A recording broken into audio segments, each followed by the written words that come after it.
Molasses sugar cookies are one of my favorite holiday treats. I've been making this recipe every holiday season for over 12 years. They are rich in spice and indulgent in sweetness with 4 different sugars. The combination of molasses and honey contribute to a very chewy cookie. Let's check these cookies out.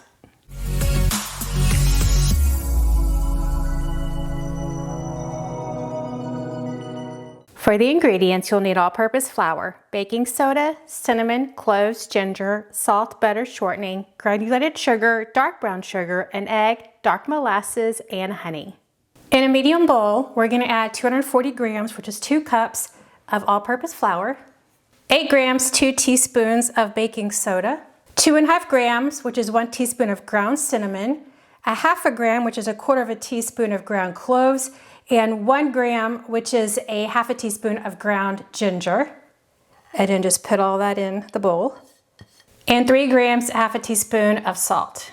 And then just stir all of this together until everything is mixed and combined. And set that aside. To a large bowl, we're going to add 84.5 grams, which is 1/4 cup plus 2 tablespoons of softened butter.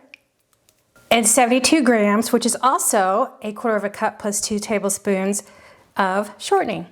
Use an electric mixer and blend until smooth. To the butter and shortening, we're going to add 100 grams, which is 1/2 cup of granulated sugar, and 120 grams, 1/2 cup of firmly packed dark brown sugar. Blend again. We're going to add 1 egg, cracking it in a separate bowl to eliminate any shells or a bad egg. Add that into your batter. Then we're going to add 30 milliliters, which is 2 tablespoons of dark molasses, and 42 grams, which is 2 tablespoons of honey. I add a combination of molasses and honey just because molasses is so strong and you're also getting it in the brown sugar. But if you don't have honey, you could just substitute honey with more molasses in the same amount. And then blend again until smooth.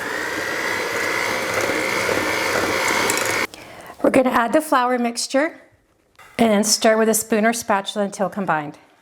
This dough is very moist at the moment and we need it to firm up so that we can roll it into balls and into sugar before baking. So we're going to cover the bowl and we're going to place the bowl with the dough in the fridge for at least 2 hours, overnight, up to 3 days. You can bake this cookie dough ahead of time and then bake the cookies at a later date.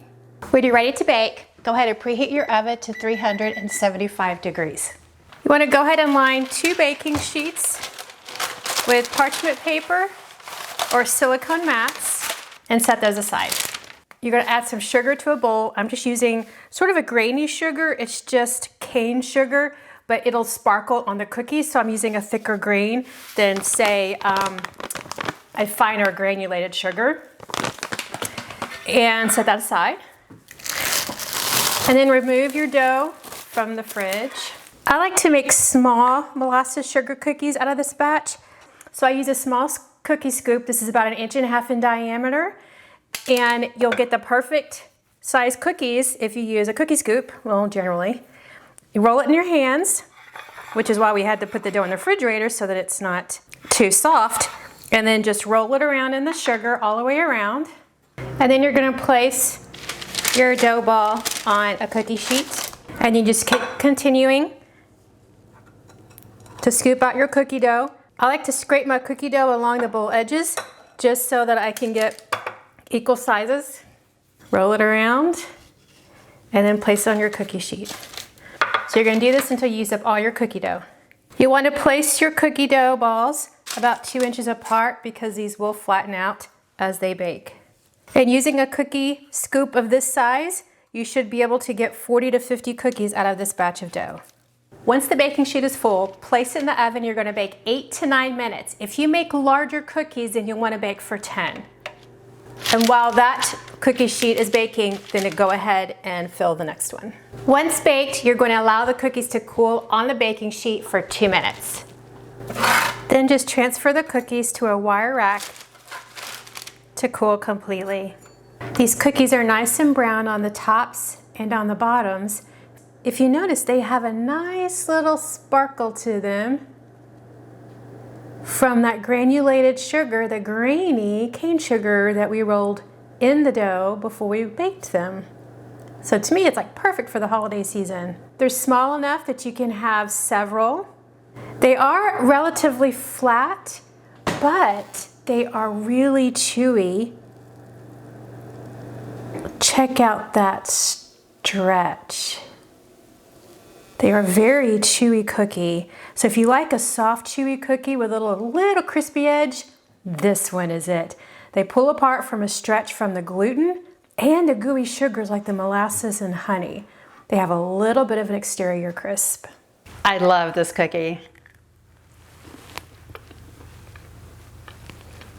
The spice is perfect for the holiday season.